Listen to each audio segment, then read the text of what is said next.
Este fim de semana voltei numa viagem até Panama e assisti The Hunger Games, a balada dos pássaros e das serpentes. Primeiro de tudo, hello, quem não me conhece, eu sou o Diogo e aqui no canal eu falo sobre séries, filmes e faço alguns reactions. Então, caso tu gostes desse tipo de conteúdo sobre cultura pop, subscreve-te já no canal para estar a par de todo o conteúdo que vai sair ao longo desta semana.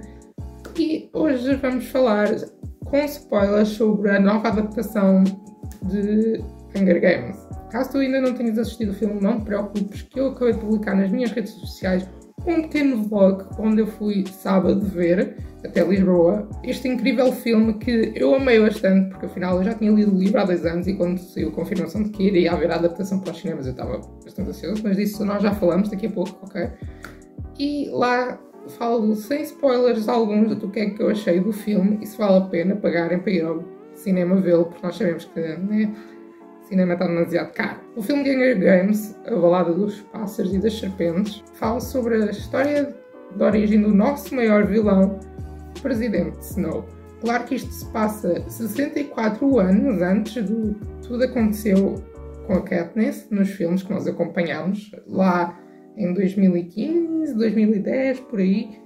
Não sei ao certo quando é que foi o último filme que saiu, mas lembro que já deve ter feito uns 8 anos, pelo menos, pelo que eu vi no Twitter. Então foi uma grande almofada de ar para os fãs que adoram Hunger Games, tipo eu. Já quando tinha sido anunciado pela Susan Collins o novo livro do Hunger Games, eu fiquei bastante ansioso, porque afinal há muito tempo que não havia nada de conteúdo para nós, e quando eu vi que era a história do Snow, eu fiquei tipo, eu vou passar raiva.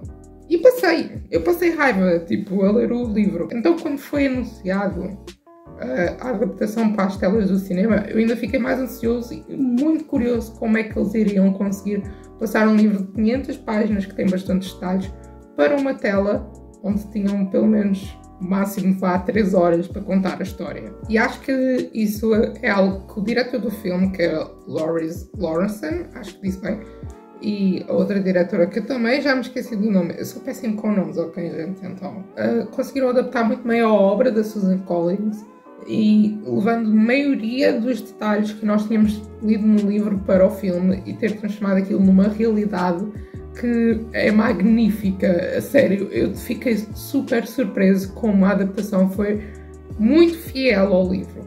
Claro que há coisas que tiveram de ser retiradas, como é óbvio, é um livro de 500 páginas e não dava para pôr tudo num só filme, e eu sei que isso deve ser uma escolha difícil para os diretores, de saber o que é que entra e não entra no filme, mas mesmo assim seguindo a história toda. E algo que também me deixou bastante surpreso ao longo do filme é que ele é dividido por literalmente 3 partes, como é o filme. A parte 1, que é a parte onde nós conhecemos a história do Snow e somos introduzidos ao ele começar com os seus colegas a ser os mentores dos jogos. A parte 2, onde ele tem ali os jogos, né? E onde ele faz de tudo para que a Lucy Gray consiga ganhar, e não só muito fornecimento, porque é ali que é a primeira vez que é feito os patrocínios, depois ali é a primeira vez que é criado os patrocínios e assim, então onde os jogos começam a se tornar um espetáculo, como nós conhecemos nos filmes da Katniss. E depois temos a parte 3, onde ele é castigado pelas ações que cometeu para fazer batota para a Lucy Gray ganhar, onde ele literalmente vira um peacemaker que vai para o Distrito 12. Então fiquei muito surpreso que o filme também teve essas partes divididas e assim não fez com que a história ficasse tão perdida ao longo do mesmo, porque afinal é um filme de 2 horas e 38 e que, na minha opinião, passou a correr, que eu nem notei, e até eu achava que o filme estava a ser corrido. Então vejam lá, um filme que já era grande e que eu achava que estava a ser corrido de tão entretido que eu estava. Eu não li o livro antes de ir ver o filme porque eu queria ter esse refresh de memória sobre o livro, porque eu já sabia a história toda, mas eu fazia ali detalhes que eu já não me lembrava, onde tornou aquilo que nós pensámos tudo realidade. E claro que mesmo faltando muitos detalhes, como mencionei, não deixou de ser um filme perfeito e para mim o filme do ano, porque literalmente eu arrepiei-me todo a assistir a Hunger Games. Tipo, havia partes, principalmente na arena, na parte 2 do filme, de quão bom estava adaptado, porque eu lembrava-me mais coerente dessa parte, porque foi onde teve mais ação, então tipo, mais frenética a ler o livro. Eu fiquei todo arrepiado, e quando as músicas que a Lucy Gray cantava, Hanging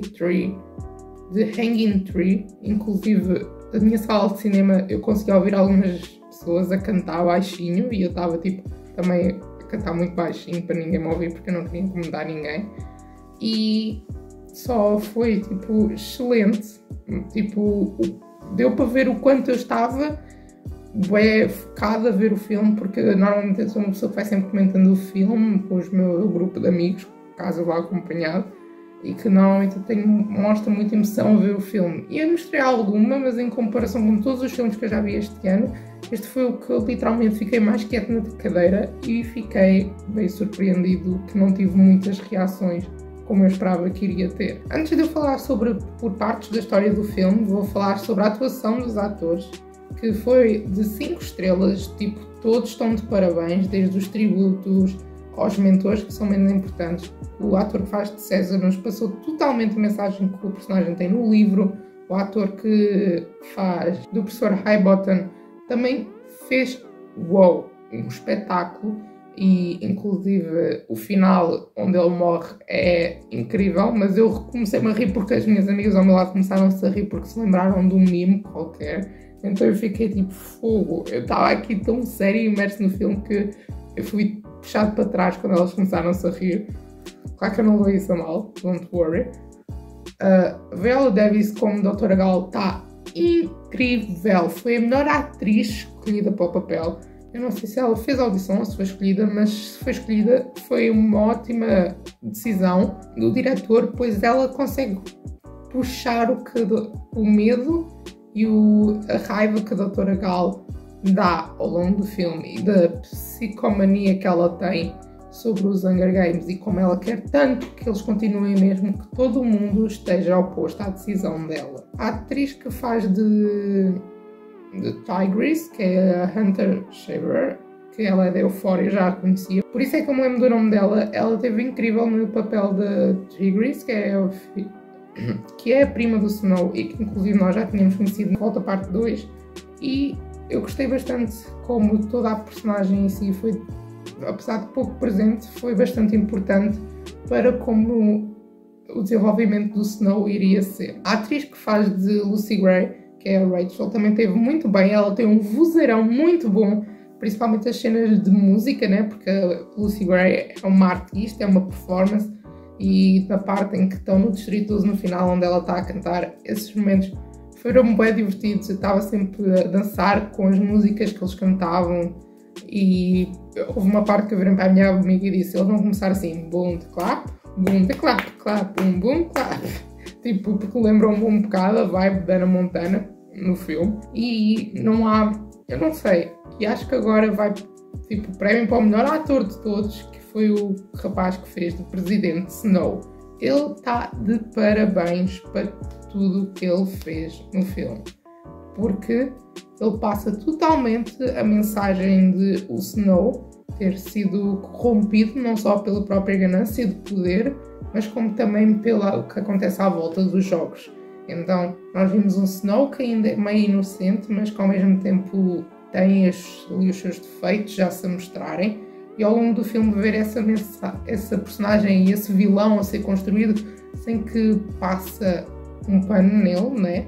Onde só nos mostra o lado da história dele, ficou excelente, porque além do roteiro ser ótimo e fiel à história, se o ator não fosse tão bom a captar esses sentimentos todos, todas as expressões, todas as falas, tudo o que o Snow está a sentir, não teria tido o mesmo efeito, e o ator está de parabéns. Sobre o filme, vamos falar aqui por partes, como o filme é dividido. Gostei bastante da parte 1, onde foi uma introdução mais ao Snow, e para mim o que é mais bonito numa adaptação do livro para filme é, eu tenho um pouco mais de dificuldade a imaginar as coisas, os cenários e as pessoas como elas são, então o filme deu-me essa possibilidade de eu ver melhor como é que é essa realidade antes de haver a Katniss Everdeen e a realidade do Snow, o quanto ele e a família dele estavam quase a ir para ser despejados do apartamento e que ele queria ganhar aquele prémio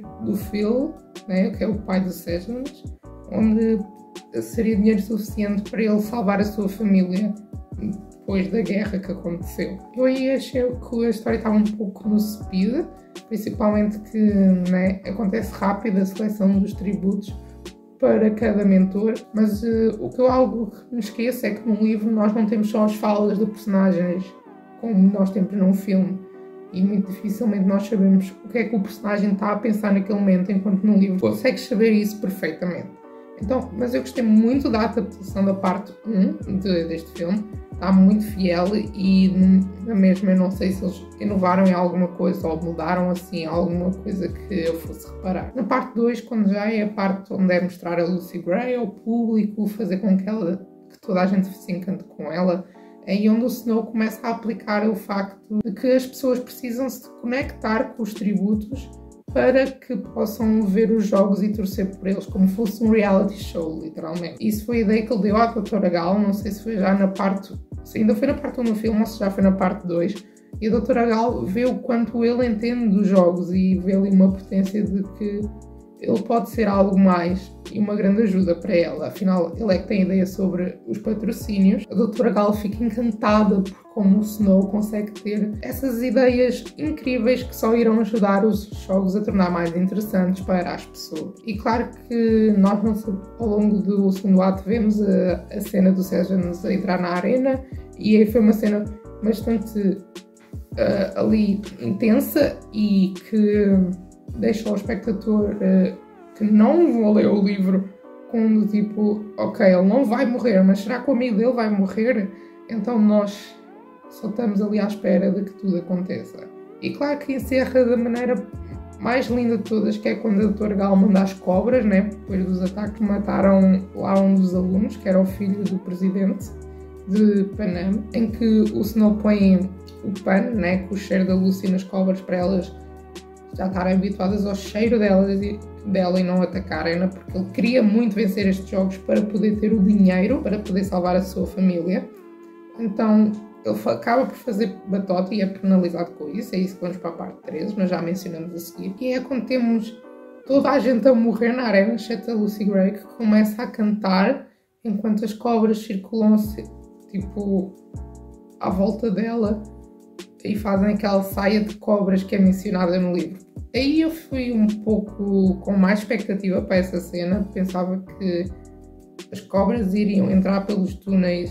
Não me lembro se foi assim que aconteceu no livro, não me lembro tão agora na minha cabeça, mas pensava que ela iria sair com uma saia de cobras a andar enquanto cantava a música que ela cantou. Mas aposto que eles acabaram de mudar essa cena, de ser diferente do livro para o filme, é por causa do trabalho que iria ser em CGI, e como isso iria ser muito mais complicado do que da forma que foi feita. Então o Snow é penalizado pelas essas ações, né? Ele fez batota porque também deu uma arma à Lucy Gray para a arena, que era o veneno de rato, e que matou 2 tributos, ou 3. E aí é onde nós movemos para a parte 3, onde ele é um peacemaker e vai para o Distrito 12 a pedido dele mesmo, para pelo menos reencontrar a Lucy Gray, já que ele ia estar 20 anos de castigo como um soldado da paz. E lá nós temos o grande desenvolvimento do Seasons, que também vais com ele, e que ele vai para tentar poder mudar, pois ele era o rapaz do Distrito 12 que mudou-se para a capital, então ele sabe o sofrimento que os distritos passam e ajudou muito os rebeldes, até ao ponto de que o Snow o traiu e gravou a conversa que eles tiveram do Snow tentar o travar, né? Porque eles estavam a pegar aqueles pássaros palagaios, que eu não me lembro como é que era em inglês, em que eles repetem tudo o que ouvem. Então a cena da árvore forca é incrível, porque sempre que alguém... É incrível, não é incrível o espetáculo em si, mas é incrível e causa arrepios. Depois, quando Seasons é enforcado, juntamente com os rebeldes, os pássaros gritarem as últimas palavras dele, e aí é quando se nota que o Snow literalmente faleceu por dentro, no sentido de a sua inocência foi-se embora e ele já tinha morto 3 pessoas, que foi a filha do presidente do Distrito 12, porque ia denunciar os rebeldes e ele estava, e o Seasons era amigo dele e ele podia ser enforcado com o Seasons. Foi o rapaz na arena que ele matou para tentar sobreviver com o Seasons, e foi o Seasons agora que ele denunciou à capital. Então é aí que nós vimos o Snow, que nós já conhecemos nos filmes da Katniss, onde ele é muito mais frio e calculoso, e que ele, se for preciso, é capaz de matar alguém para ter a sua pele safa. E isso acontece também no final do filme, onde depois ele promete fugir com a Lucy Gray, eles vão para a floresta, e ela já começa-se a perceber de que se ela continuar com ele, ela irá falecer e não pode ir pescar de olhos, porque já não podia mais confiar nele quando ele mencionou que já matou 3 pessoas. E ela pergunta, né, qual foi a terceira pessoa que ele matou, e ele diz que foi ele mesmo, porque para ir fugir com ela. E quando ele encontra as armas, nós vimos o quanto ele pensa automaticamente logo em matar, porque ela fica logo, estás, tipo, mataste toda a gente, exceto sou eu que escapo, porque ela sabia de tudo. E aí ele vira logo o botão e pensa logo que ela é como uma ameaça e que precisa de matar. E quando ela menciona que vai buscar Katniss, que é as plantas, né, ele prepara-se também lá o barco para fugir, e ele repara que ela nunca mais voltou. E no meio da floresta a Lucy Gray foge, mesmo levando um tiro do Snow, deixando em mistério se ela morreu ou não. Isso no livro é igual, então para quem só assistiu o filme, estou já com isso garantido, ninguém sabe se a Lucy Gray sobreviveu ou não, mas as suas músicas icónicas de Hanging Tree e entre outras permanecem em Distrito 12 e passando de geração para geração, porque nós sabemos que a Katniss canta essa música que o pai dela cantava para ela mesma, e quando essas músicas são proibidas, vamos nos lembrar desse detalhe, quem lê os livros lembra-se que essas músicas eram proibidas de ser cantadas no Distrito 12. Por que razão que será, né? E no final do filme o Snow é perdoado e é voltado para a capital diretamente, mandado da doutora Gale e do presidente, onde ele vai estudar com ela sobre os jogos da fome. E aí é onde termina o filme, em que ele mata o professor Highbottom, porque, né, ele era amigo do pai, e ele conta que o pai do Snow é que criou os jogos, no sentido em que os dois estavam à conversa bêbados depois da guerra, e foi uma brincadeira que escreveram num papel e tudo, e isso foi para a frente, e o Highbottom fez tudo para que os jogos parassem de ser executados, pois era uma forma muito injusta e muito sangrenta de punir os distritos pela guerra, mas o Snow vai lá e transforma aquilo muito mais num espetáculo onde as pessoas adoraram muito mais, e isso cresce. E durante as próximas gerações as mãos do Snow estarão cheias de sangue de vários adolescentes. E inclusive, né, para quem perdoou o Snow, eu vou dar um estalo, porque não perdoem o Snow, porque ele está consciente daquilo que fez. E no final do filme, enquanto ele olha para a fonte, onde tem o reflexo do arco-íris na água, porque é a representação da Lucy Gray se está vivo ou não, e que vai permanecer a assombrá-lo durante muitos anos, e a neve a cair atrás dele, torna oficial o poder dele ainda só está para começar, e que ele irá subir até chegar a presidente. Foi realmente uma ótima adaptação, como eu já mencionei no início do vídeo. Foi perfeita e maravilhosa, e para mim é o filme do ano. Eu amei demasiado este filme, eu literalmente queria pegar no meu dinheiro e ver a próxima sessão, mas eu pensei 2 vezes e não o fiz, porque o cinema realmente está muito caro e eu já fui ver 3 filmes este mês. Claro que há coisas que para mim faltavam ali no livro, no final, por exemplo, a doutora Gale dizer que iria apagar todos os registros dos jogos da 10ª edição, que foi a edição que a Lucy Gray ganhou. Vai-se fingir que nunca houve um vencedor no Distrito 12, né? Porque afinal é o Haymitch, que nós quando conhecemos na Katniss, tipo, dizem que ele é o primeiro vencedor do Distrito 12, e claro que isso é um detalhe bastante importante, pelo menos eu acho bastante importante para o espectador que não leu o livro. Mas isso realmente não estragou a experiência de estar a assistir esta adaptação incrível. Com isso é tudo, espero que tenham gostado do vídeo, deixem o vosso gosto se vocês gostaram da minha review, e se gostaram da Hunger Games, comentem o que vocês acharam, qual foi a parte que vocês mais gostaram do filme, e não se esqueçam de subscrever no canal caso vocês gostem de conteúdo de cultura pop, e vemos no próximo vídeo. Bye!